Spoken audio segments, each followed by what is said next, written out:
After the end of World War II, the world was split into two, East and West. This marked the beginning of the era called the Cold War.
Equipment check.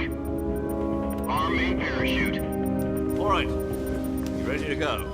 Drop zone still showing a high pressure mass. Cav okay. Good. We've got high visibility.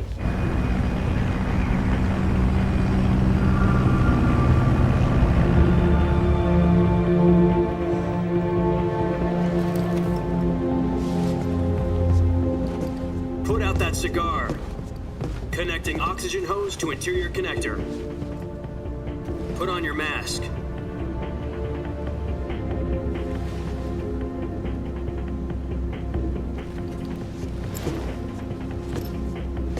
Does this panty waste know what he's doing? Approaching release point.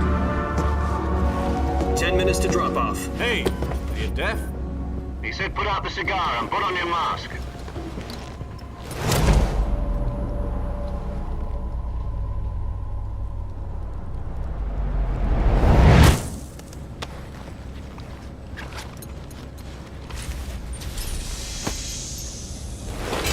Depressurization complete. Checking oxygen supply. 6 minutes to drop off. Opening rear hatch.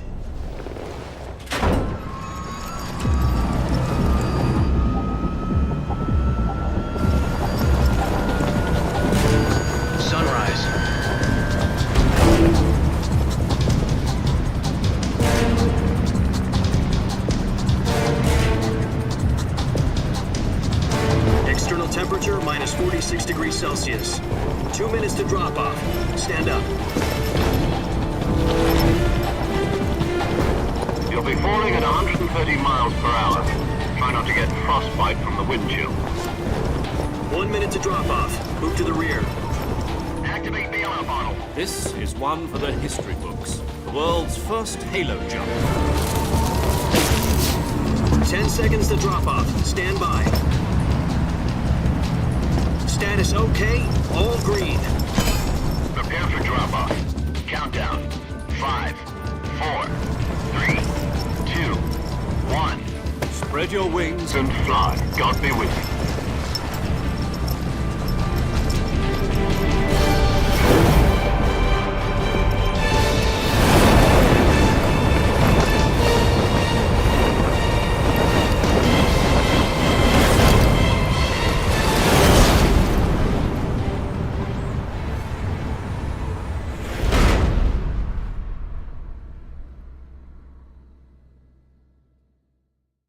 Jack, I've got some important news. The head of the CIA has finally given us the green light for the virtuous mission. Virtual mission? No, the virtuous mission. The future of our Fox unit depends on it. If it succeeds, we'll be officially organized into a unit. Virtuous mission? Sounds like some kind of initiation ritual. You know, don't get cocky. This isn't a training op. Right. So what exactly is this wonderful mission? Well, about 2 years ago, a certain Soviet scientist requested asylum in the West through one of our moles. His name is Nikolai Stepanovich Sokolov. He's head of the OKB 754 Design Bureau, one of the Soviets' top-secret weapon research facilities, and the East's foremost expert on weapons development. Sokolov? Isn't he that famous rocket scientist? The very same. On April the 12th, 1961, the Soviets achieved the first manned spaceflight in history. The Earth was blue, but there was no God. Well spoken. The rocket that carried Yuri Gagarin into orbit was the A-1, known as the Vostok rocket. Sokolov is said to be the man most responsible for the multi-engine cluster used in that rocket. After Gagarin's flight, Sokolov left rocket development to become the head of the newly established Design Bureau. From a lowly technician to head of a design bureau, that's quite a success story, so why'd he want to defect? It seems he'd become afraid of his own creations. Afraid? Call it a crisis of conscience. And for that, he left his country and his family behind and went over the fence? Not exactly. One of his conditions was that his family was also to be taken safely to the West. We used a mole to get the family out first and succeeded in sneaking Sokolov over the Berlin Wall shortly afterwards. I was the one who conducted the operation. The security on the eastern side was still full of holes back then. Then what? We got Sokolov over in one piece, but the whole ordeal had left him exhausted, and we checked him into a hospital in West Berlin. It took him 2 weeks and more than 600 miles to get from the research facility in the Soviet Union to Berlin. He was in no condition to say anything coherent. And it was only a week later that we had something much bigger on our hands. The Cuban Missile Crisis. October the 16th, 1962, President Kennedy received word that the Soviets were in the process of deploying intermediate-range ballistic missiles in Cuba. The President demanded that the Soviets dismantle and remove the missiles. At the same time, he announced a naval blockade to prevent further missile shipments from reaching Cuba. But the Soviets didn't back down, instead placing their armed forces on secondary alert. Soviet transport ships carrying missiles continued on course towards Cuba. US and Soviet forces went on alert for an all-out nuclear war. Frantic negotiations were conducted through the UN's Emergency Security Council and unofficial channels to end the hair-trigger standoff. Finally, on October the 28th, the Soviet Union agreed to remove its missiles from Cuba, and so the world avoided a nuclear holocaust. But in order to get the Soviets to pull their missiles out, we had to make a deal. You mean the one where the US agreed to remove its IRBMs from Turkey? No. The Jupiter IRBMs deployed in Turkey were obsolete, and we were going to get rid of them anyway. They had no strategic value whatsoever to either the US or the Russians. The Turkey deal was a ruse. a cover story that was fed to the other intelligence agencies around the world. So what did the Russians really want? Sokolov. They wanted us to return Sokolov. You mean the Soviets pulled out of Cuba just to get their hands on Sokolov? That's right. What the hell was he working on? At the time, we had no idea. We were running out of time. It was either give up Sokolov or risk full-scale nuclear war. In the end, we had no choice. President Kennedy gave in to Khrushchev's demand. The next day, I got Sokolov out of the hospital, handed him over to agents on the eastern side. Sokolov kept on screaming, "Save me," until he disappeared from my sight. Then, a month ago, we received some new information from one of our moles. About Sokolov? Yes. He was taken back to the research facility and forced to continue working on the weapon in question under KGB supervision. What's more, it's on the verge of completion. So what kind of weapon is it? Something to do with space rockets? No, missiles. Same technology. I guess you're right. We don't know the details, but it appears to be a new kind of nuclear device. For half a year now, the Soviets have been conducting frequent nuclear tests at Semipalatinsk. Something to do with the weapon, I assume. We're talking about a secret weapon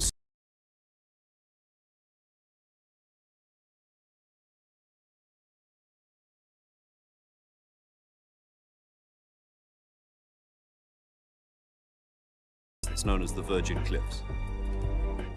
The Virgin Cliffs. Nice name for a virtuous mission. They moved him there just recently. Why? Apparently, they're conducting a field test of the weapon, but it's our best chance to get him back. This mission would never have been possible if he was still in the research facility. This is our last chance. Sokolov must have known that too when he contacted us.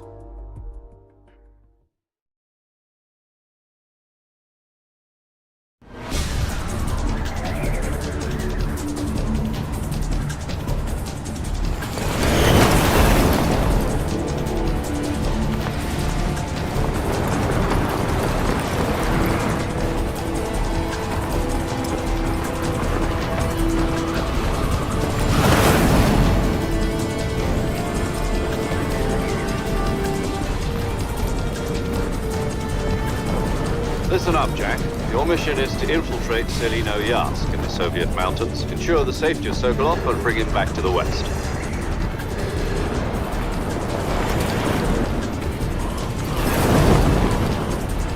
If we don't get Sokolov back before that weapon is complete, we'll be facing a major crisis. The clock is ticking.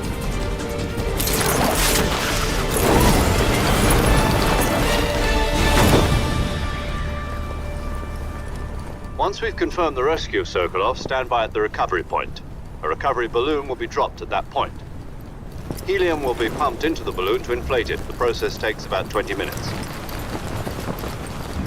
Once it's complete, the gunship's arm will latch onto the balloon and pull it up. The Fulton surface-to-air recoveries.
I'm familiar with the theory.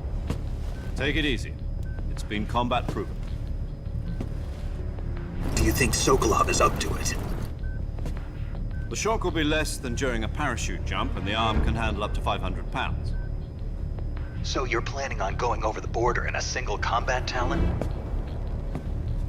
She's equipped with two 6-barrel 20mm Vulcan cannons, as well as two 40mm machine guns. Sounds like she could hold her own against a battalion of tanks. Even with the fuel in the reserve tank, we're facing a 4-hour time limit. If all goes well, it shouldn't take more than a few hours. Home in time for dinner. But if anything goes wrong, you'll be eating dinner, breakfast, and all the rest of your meals in the jungle.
Do you copy?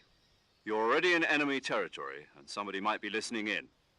From here on out, we'll be using code names to refer to each other. Your code name for this mission will be Naked Snake. I'll be referring to you as Snake from now on. You're not to mention your real name. Snake? What, you don't like snakes? What do you mean? Well, you've eaten one before, haven't you? In survival training. I'm glad to hear that. I don't know if I'd ever order one in a restaurant, but... Be careful, you might not have a choice. What about you, Major? What should I call you? Let's see. I'll be Tom. Call me Major Tom. This will be a sneaking mission. You must not be seen by the enemy. You must leave no trace of your presence. Is that clear? This kind of infiltration is the Fox unit's speciality. In other words, weapons and equipment are procured on site. That goes for food as well. You're completely naked, just as your name implies. Great. Now I see why you asked me if I like snakes. I suppose calling me Snake was your idea of a joke, too. No. There's a good reason for that. I'll tell you later when the time is right. Gotcha. Getting back to the subject, how exactly am I supposed to feed myself? You've been issued a knife and a tranquilizer gun. Use them to hunt for food. You'll also find some medical supplies in your backpack. Yeah, about the backpack. I lost it in a tree on the way down. I see. Well, you'd better go back and get it then. You know where it is? No problem. I can see it from here. It's stuck on a branch. To climb a tree, stand in front of a tree that's covered in ivy and press the action button. I'll be monitoring your progress over the radio. We can't risk violating Soviet airspace, but I'll be in the gunship. My frequency is 140.85. I'll give you a call if I need to talk to you. If you need to talk to me, use the send function. Okay, Snake, go get your backpack.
I see you've retrieved your backpack, Snake.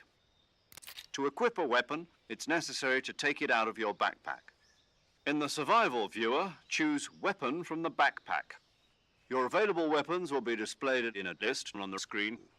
From that list, choose the weapon you want to equip and press the Enter button. For other equipped items, just do the same thing from Item. Got it. Use the survival viewer backpack. Yep, that's right. Survival is fundamental to this mission. After you've been out in the field for a while, your stamina will start to drop. If your stamina gets too low, it'll affect your performance. You won't be able to shoot accurately, for example, and your wounds won't heal as smoothly. Keep an eye on your stamina so you don't run out. To recover lost stamina, you can hunt for local flora and fauna. You can use either your tranquilizer gun or your knife to hunt. My only weapon is a Mark 22 Hush Puppy tranquilizer gun? That's right. It's been fitted with its own suppressor. However, the suppressor will deteriorate every time you fire. Once its durability reaches 0, the noise suppression effect will be gone. So don't get too trigger-happy with it. The suppressor's durability is shown in the icon. Any weapons and equipment beyond what you're carrying now, you'll have to find as you go. I have to find my own weapons and equipment? Whose crazy idea was this anyway? Solo covert actions are standard Fox operating procedure. You can't leave any traces of your presence. No weapons, equipment, footprints, sweat, or bodily wastes. The same goes for bullets and cartridges, too. Your presence in enemy territory is already a violation of international conventions of warfare. There aren't supposed to be any American soldiers in Russia. It could spark an international incident. You can't let anyone see you. You can't let the enemy know you're there. This is a stealth mission. You're a ghost, Snake, in every sense of the word. And there'll be no rescue if you're captured. The military and US government will deny any involvement in the affair. Then I'll just have to take care of myself, huh? I'm afraid so. You've been given a fake death pill for that purpose. SIS guidelines stipulate that soldiers on covert ops like this one be issued a potassium cyanide capsule. Tape it to your body so you can take it when you need to. How generous of you. Use it if you're taken prisoner by the enemy. It'll send you into a state of false death for a short time. Fooling them into thinking that I'm really dead. So how do I come back to life? Just take the revival pill. You mean that thing they put in my tooth before the mission? That's the one. But be careful. If you remain in a state of false death for too long, nothing will be able to bring you back. Remember that. I'll keep it in mind. You said this was a solo mission, right? Right. I guess that means I can't count on any reinforcements. Correct. The mission rests entirely in your hands. A real one-man army. Relax. There's a support team ready to back you up over the radio. Who? I'll introduce them to you. This time, survival is of utmost importance. The first member of the support team will be in charge of monitoring your physical condition, acting as a medic, so to speak, as well as recording your mission data. She's a member of Fox as well, and she's here on the gunship with me. She? Hello, Snake. I'm paramedic. Nice to meet you. Paramedic. As in a medic who comes in by parachute. Aren't you going to tell me your real name? Are you going to tell me yours, Mr. Snake? My name, huh? It's John Doe. And they call you Jack for short. You're a regular Captain Nemo. A name means nothing on the battlefield. After a week, no one has a name. What's your name? Jane Doe. Very funny. I wasn't joking, but I'll tell you my name only if you manage to make it back alive. My frequency is 145.73. She's also in charge of recording your mission data. Whenever you want to save, send a message over the reserved save frequency, 140.96. So saving lets me record my mission data. That's right. It also records the state of your health. Good to know. There's one more person I want to introduce you to, Snake. Huh? Speaking of snakes, you remember the boss, don't you? A legendary soldier and your mentor. Actually, it was the boss that got the DCI's authorization in the first place. She's going to be serving as Fox's mission advisor. The boss is? She also helped me plan this mission. She and I were at SAS together. Jack, is that you? How many years has it been? Boss? That's right. It's me. Oh. Talk to me. Let me hear your voice. It's been 5 years, 72 days, and 18 hours. You've lost weight. You can tell just by the sound of my voice. Of course I can. I know all about you. Really? Well, I don't know anything about you. What's that supposed to mean? Why'd you disappear on me all of a sudden? I was on a top-secret mission. You didn't need me anymore. But there were still so many things I wanted you to teach me. No, I taught you everything you needed to know about fighting techniques. I taught you all I could. The rest you needed to learn on your own. Techniques, sure. But what about how to think like a soldier? How to think like a soldier? I can't teach you that. A soldier needs to be strong in spirit, body, and technique. And the only thing you can learn from someone else is technique. In fact, technique doesn't even matter. What's most important is spirit. Spirit and body are like two sides of a single coin. They're the same thing. I can't teach you how to think. You'll just have to figure it out for yourself. Listen to me, Jack. Just because soldiers are on the same side right now doesn't mean they always will be. Having personal feelings about your comrades is one of the worst sins you can commit. Politics determine who you face on the battlefield. And politics are a living thing. They change along with the times. Yesterday's good might be tomorrow's evil. Is that why you abandoned me? No, it had nothing to do with you. I already told you, Jack. I was on a top-secret mission. A soldier has to follow whatever orders he's given. It's not his place to question why. But you're looking for a reason to fight. You're a natural-born fighter, but you're not quite a soldier. A soldier is a political tool, nothing more. That's doubly true if he's a career soldier. Right and wrong have no place in his mission. He has no enemies and no friends. Only the mission. You follow the orders you're given. That's what being a soldier is. I do whatever I have to get the job done. I don't think about politics. That's not the same thing. Sooner or later, your conscience is going to bother you. In the end, you have to choose whether you're going to live as a soldier or just another man with a gun. There's a saying in the Orient, loyalty to the end. Do you know what it means? Being patriotic. It means devoting yourself to your country. I follow the president and the top brass. I'm ready to die for them if necessary.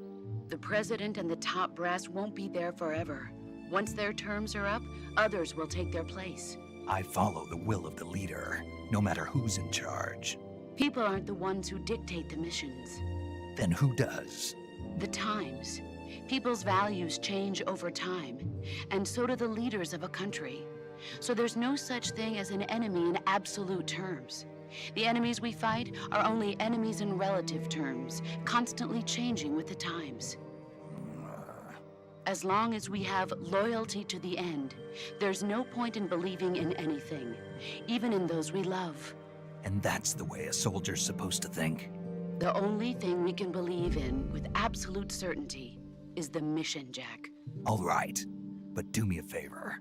What is it? Call me Snake. Snake. Oh, right. Your code name is Snake.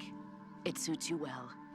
That's right. The legendary unit that the boss put together during World War II was a snake. The Cobra unit, a group of heroes that brought the war to an end and saved the world. As long as you've got a legendary hero backing you up, you'll be fine. Isn't that right, Snake? Yeah, I can't think of anyone else I'd rather have with me. Oh, and one more thing, boss. Yes? It's good to hear your voice again. Same here. After all, who knows if either of us will make it out alive? Snake, you are always best at urban warfare and infiltrating buildings. But this is the jungle. Survival is going to be key. Those CQC techniques I taught you are sure to come in handy. CQC? Close quarters combat, huh? I've been in the Green Berets for the past few years. I'm probably pretty rusty. Not to worry. I'll be here to help you remember. After all, this is your first actual survival mission. I'll be supporting you over the radio. Where are you, boss? Next to the Major? The boss is communicating with us by radio from aboard a Permit-class submarine in the Arctic Ocean. My frequency is 141.80. Call me if you need my advice on battle techniques. Gotcha. Your mission is to retrieve Dr. Sokolov. Dr. Sokolov is being held in an abandoned factory located to the north of your current position. Avoid heavy combat and don't let anyone see you. Don't forget that this is a stealth mission. Snake, try to remember some of the basics of CQC.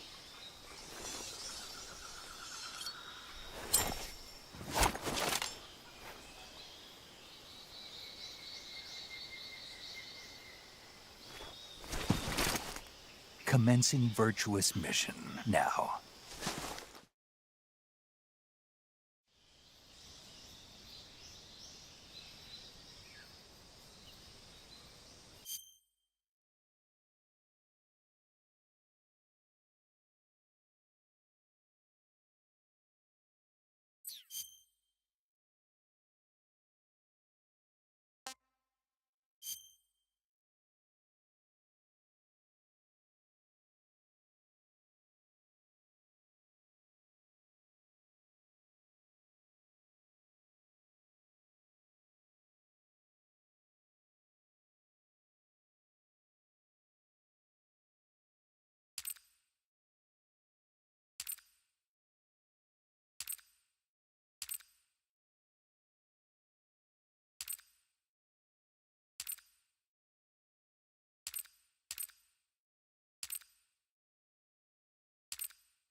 Major, I've spotted 2 enemy soldiers.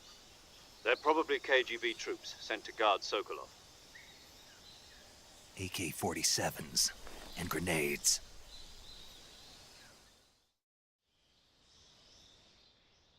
Snake, your presence in Soviet territory is already a violation of international law. We can't let the Kremlin find out that the CIA and the American government are involved. Contact with the enemy is strictly prohibited.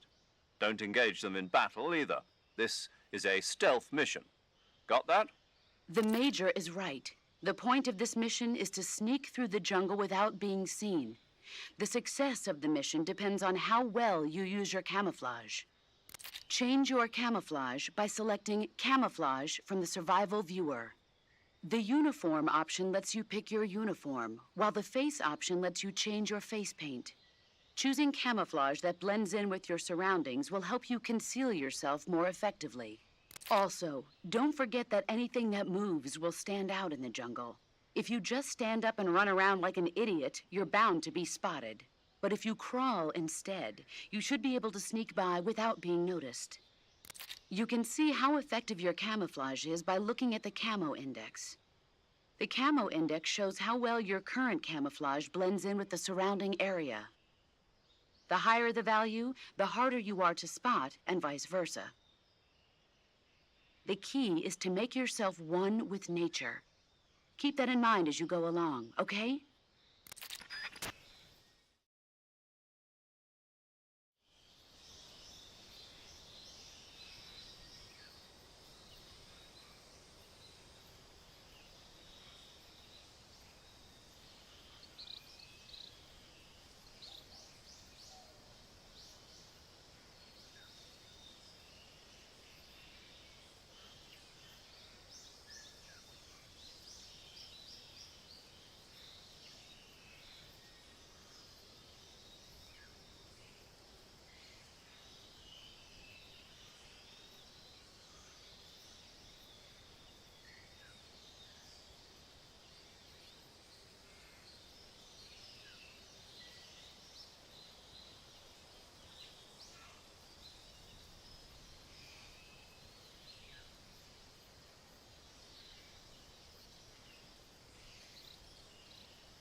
Huh? Who's that?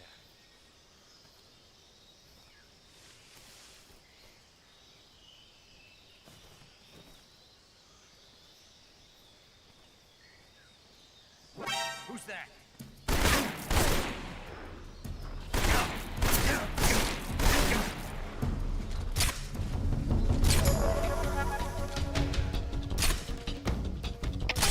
HQ, respond. This is HQ. Patrol here. Enemy sighted. Requesting backup. Acknowledged. Sending reinforcements.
HQ.